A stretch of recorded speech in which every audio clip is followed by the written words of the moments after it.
po ni Mami, wag na, hindi ako magpapaiwan sa wala na kayong pera. Ganyan ang sagot mo? O, totoo, anak nga kayo yung may karapatan, pero karapatan ko magsalita sa ginawa nyo.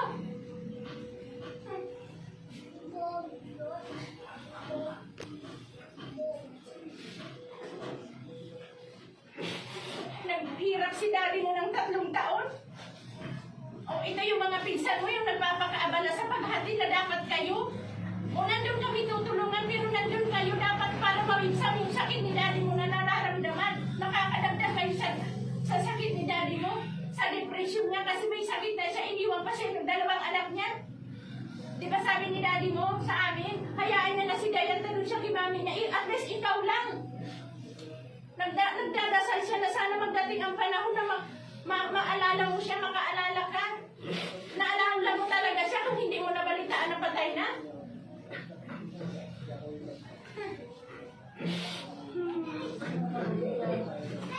Ano ba ang pinagala ni daddy niyo sa inyo?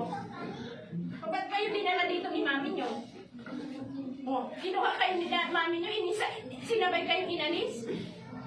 O, nandun ako, magkaaway sila. Pero kayo, anong ginawa nyo?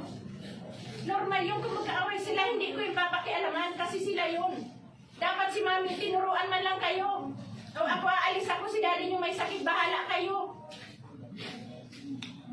O ano, masarap ano, ito na si daddy ninyo. Ano?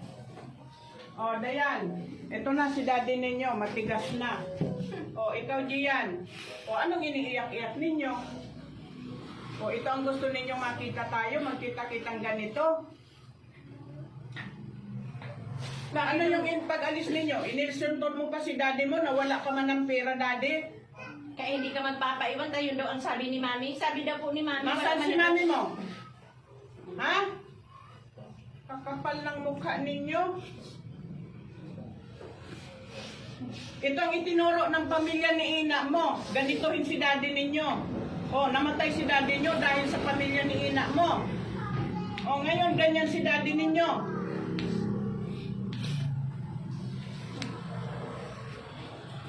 Minahal-mahal namin kayo, pinakain kayo ng malinis. Pagkatapos anong sinukli ninyo kay daddy ninyo? Ganyan.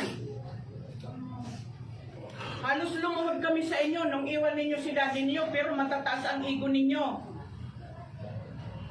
Oh, ito. Anong magagawa? Bubuhay nyo ng iyak ninyo?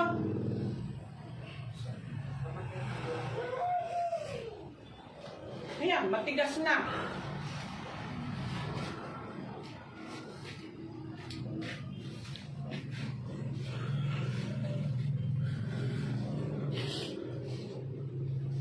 Anong sabi ko sa iyo ng Dayan? Ben, paiwan ka Ben, pagdating ng araw, itong bahay sa iyo. Anong kwento mo kay mami mo? Ininsulto pa si daddy mo. Sabi daw anya ng kapatid mong Gurangis, Ben, paiwan ka na kasi yung bahay sa inyo. Pagdating ng araw, ang sabi ni mami mo, hindi kailangan yan mga anak ko, aalis kayo. O ikaw naman Gian, anong sabi sa ni daddy mo? Gian, paiwan ka na Nunoy, dito ka mag-aaral, bibilang kita ng motor. Anong isinagot mo kay daddy mo? Sabi daw pa niya ni mami, wala ka ng pera, may pera si daddy mo. Oo, inintay-intay ka. O may sinitabihan dyan pera, inintay-intay ka. Niwala, ninihuy-nihay, wala ka. Nagsasaya kayo doon. Si daddy mo naghihirap. Paparti-parti kayo, si daddy nyo naghihirap ng dialysis. Oo. Sinong naghahati pag nagda-dialysis? Si George, si Ken, kami lahat. Naghihirap si daddy nung mamatay. Wala kayo, nasaan? Tapos sisipot kayo ng bigla.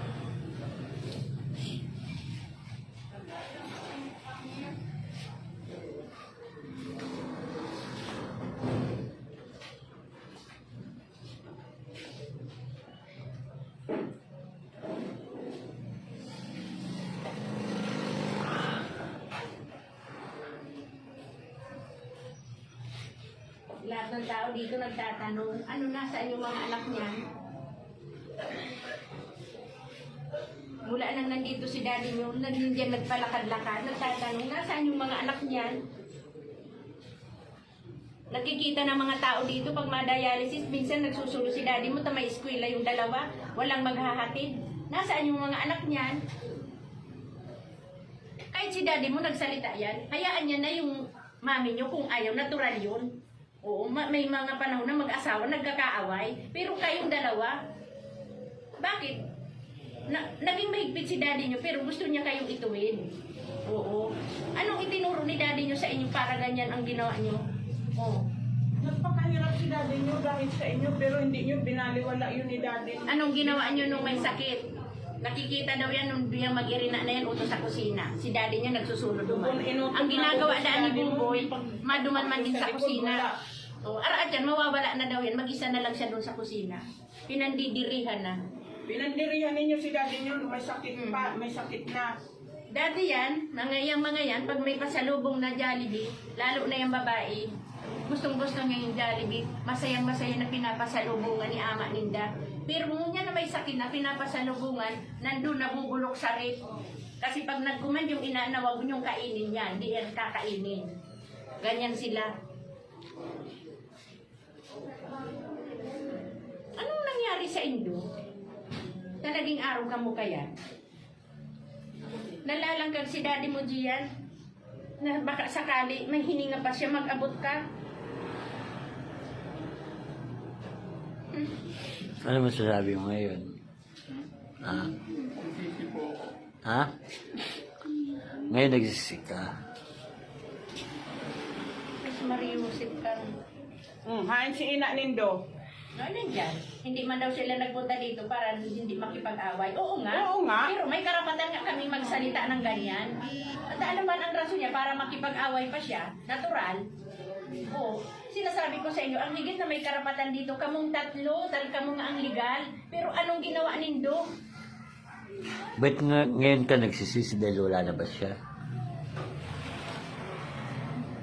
Ha? Ikaw sana ang panganay diyan, yung makaintindi si daddy ninyo. Oo, paiwan ako mami, si daddy may sakit. Anong sabi ni daddy mo sa'yo? Diyan, dito kayong dalawa ni Dayan mag-aaral, pag bakasyon, uuwi kayo kay mami ninyo. Anong ginawa ninyo? Wala, iniwanan ninyo. Ang sabi pa ninyo, hindi gusto nyo magpaalam si daddy nyo pa ang pupunta doon na may sakit. Ang sabi daw ni ina mo, hindi nagustuhan niya daw magpaalam ng dalawa sa basod, kaso hindi daw kasi baka daw payagan, hindi payagan. Payagan namin kayo sa inyo, kung gusto nyo lumarga, wala man kami magawa. Yun ang sabi ni mami mo doon. Gusto daw magpaalam na mapunta dito. Kailan baka daw pag pumunta dito, hindi na payagan, hindi na palisin. No, ngayon, sasama kayo ang loob ninyo sa mga sinalita namin. Pakapalan tayo. Oo, naawa ako. Sobra akong naawa kay daddy mo. Alam ko na nahihirapan siya na may sakit, wala kayo. Miss na miss kayo ng daddy ninyo, pero wala kayong nagawa. Oo, may sakit si daddy nyo, bukang bibig kayo. O pero ano, wala man kayo, nagsasaya kayo doon. Oo.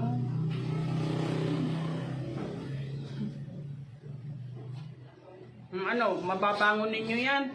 Wala na. Kaya nga yung huling mga panahon ni daddy mo, sabi niya, dahil nagsasama na nga yung loob, na ganun na siya kahirap, wala kayo. O, malaman na lang nila, nasa ilalim na siya ng lupa, pero never kayong never na ipaalam sa inyo. Hindi ko lang alam kung sinong chismusang mapanira na naman, na naglalamay kami na masay, na sinabihan ka mo, kung si Simon chismusang buwisit na pinaarap sa Indo. Sa kami talaga, hindi kami interesadong ipaalam. Sino kaibigan ni mami mo ang nagpaalam na patay na si daddy ninyo? Sino? Kanino nyo nalaman? Tumawag na lang sa akin si Mami. Sinong tumawag? Tanungin mo yung ina mong yan kung kanino niya nalaman. Sino? Di mo tinanong si mami mo? Ikaw matalino.